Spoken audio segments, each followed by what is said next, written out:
Josh Saint helps busy women and men struggling with fatigue, weight gain, hormone, or emotional issues be able to sort through the confusion and find a clear path back to feeling free and full of energy.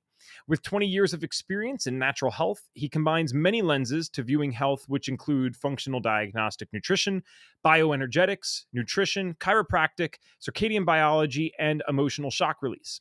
Saint Wellness is a private member ministry association with a goal to build love in our community and identify healing opportunities in all areas of our lives, physically, emotionally, and spiritually. His mission is, or their mission rather, is to help people find their unique path to wellness. Josh, welcome to the show, my friend. Thank you. I love this very mixed background you have. Hopefully, we get to touch on all of it today. I had to jump into the leptin side first, but even preceding that, I have my first question that I always ask on this show. No one gets into this space by accident. Definitely no men I have ever met get into this space by accident. There's normally something that precedes it. I'd love to touch on whether you had personal health issues or someone in your life did, or just what led you into this space because you probably didn't set out for this at 5 years old. No, I did not. I had some stages with this journey. So the first one was just got out of college and I was young married and my wife got injured at work and we went to a chiropractor. And at that point, I was just normally healthy, didn't really know about much about natural health. And so we got to be friends with that chiropractor through her course of treatment and he recommended a new school that he and several other chiropractors within Palmer Chiropractic School were putting together a natural health school. And it was designed for people going into missions work, which was one of our goals. And I just jumped right from my other degree, which was more marketing and websites and design and search engine optimization, all that kind of stuff. And we finished that school and then for chiropractic and natural health, which kind of dealt with both chiropractic and also some energy medicine type stuff like Rife machines and PEMF and laser therapy and stuff like that. And we took that to Belize, and my wife at the time was a certified nurse midwife. So we did a women's health clinic there and did that for a little while. We wanted to be there longer, and that's a very long story, but we ended up coming back earlier because there were some safety issues because we had a 2-year-old and one on the way. We ended up coming back, and then I just jumped back into the marketing side of life while raising kids. So then fast forward, and I'm skipping over some parts of the story that are relevant, but then there was a fairly hard divorce in the mix of that. And at that point, that's where it like in 2015, 2016, that's where like depression, fatigue, all that kind of stuff set in, low energy, weight, like extreme weight loss, then weight gain, like through the hardest part of that. And just really struggling with those types of issues. Coming into 2020, 2021, I've kept up on the chiropractic side of things and some natural health and always just it, I guess to be in this field, you're always got to be curious, and that's is like a problem solver. And when the 2020 event happened, it was like looking at different alternative things and looking at ways to solve that, and helping friends and helping my family through it. And I was like, you know what, I really want some more tools.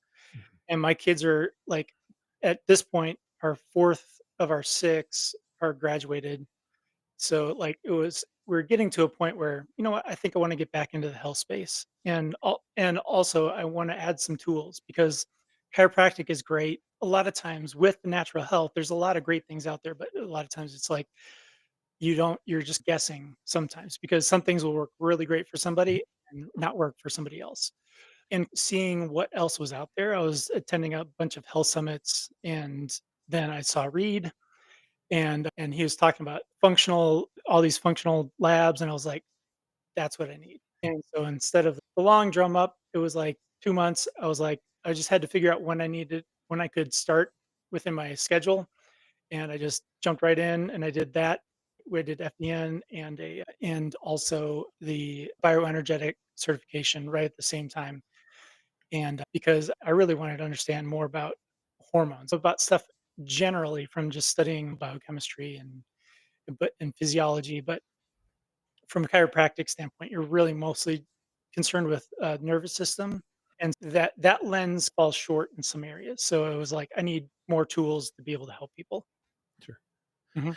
I always, I know I'm putting you on the spot because we're live, but when I say be honest, I always please mean be honest. For someone like you who had pretty extensive experience in this space, or at least a very extensive interest in this space prior to coming to FDN, did you feel that still gave you a significant or notable amount of new information and new perspectives? And this does matter because we have people that listen that sometimes have been in their respective careers or fields that are relevant to health for 20 or 30 years, and they don't know necessarily if FDN's a great fit. And I look at it as a completely unique system, but I also am biased because I didn't even go to college, right? I went to a semester and Mhm. a half at community college. This is the highest form of formal education I've ever done. So of course I look at it as this amazing thing that taught me everything about health. But I wonder for you, did you actually learn a bunch of new stuff, or are you more, I mean, you clearly like it, you got on the podcast, but do you like it for the community, or what did you get from it as someone who already had a good amount of experience? What I got from it was actually putting lots of different pieces together because you know that gut health is important and hormones play a role, but just really digging into the details of like the hormone cascades and what's affecting what, and actually how different symptoms that pop up can be either upstream or downstream of the actual cause. And so from a natural health side, it was mostly just learning about like I'd known about organic food and trying to eat clean and getting away from sugar and processed food and that kind of stuff. But it still was missing pieces where like some health foods for some people are really good, but it affects other people other ways. So understanding like I hadn't heard of metabolic typing prior to this and how and just how everybody is so individually different. Just learning some of those cascades really helped dial that in, and then also refocused my brain into looking deeper into hormones. Sure. And that's a somewhat of a good transition. I normally try to make them a little smoother, but and that's on me. It's gonna be slightly rough, but mostly because I'm so excited to get into leptin. So if we can, I'll just jump right to that because leptin is something that is actually quite important. It's something that if you're in the United States and you can order blood work, which by the way, guys, listen, I love FDN. You do not need to be an FDN to order your own blood work if you're willing to pay out of pocket. In like 45 out of the 50 states, you can do this on things like Ulta Labs and many other providers out there. I'm not affiliated with any of them. In other countries can be a different story, right? But it's just crazy to me because people have access to this stuff if they want to pay for it. And this is not actually one of the cheaper markers per se. But let's get into this. I would like to know, for those that have never even heard of leptin or maybe just seen the word but don't even understand like what it is, like what are we looking at when we measure this? Let's start with the basics, then we can get more advanced. What is leptin and what are we looking at when we actually measure this? So leptin is a hormone that's released from your fat tissues or adipose tissue, subcutaneous fat, and it is a hormone that is a direct messenger from your body to your brain. And it tells you about your energy stores all around the body. And so another way to look at it is it's an accountant for electrons in the body. And so every night that like the circulating leptin, like when you have more fat, that's going to release more leptin. And essentially the ideal way that it's supposed to work is that when your body sees that leptin circulating, it says, "Hey, I've got enough. I've got fat, I've got enough energy." Or if you don't have enough leptin, it's, "Hey, we need more." And so it's going to regulate your hunger signals. It's going to if you have enough or if you have a lot of leptin circulating, it's going to suppress your hunger, and then also it can stimulate thermogenesis and metabolic activity. So it's really connected to metabolism and hunger, but it also connects to a whole bunch of other things that aren't readily just known.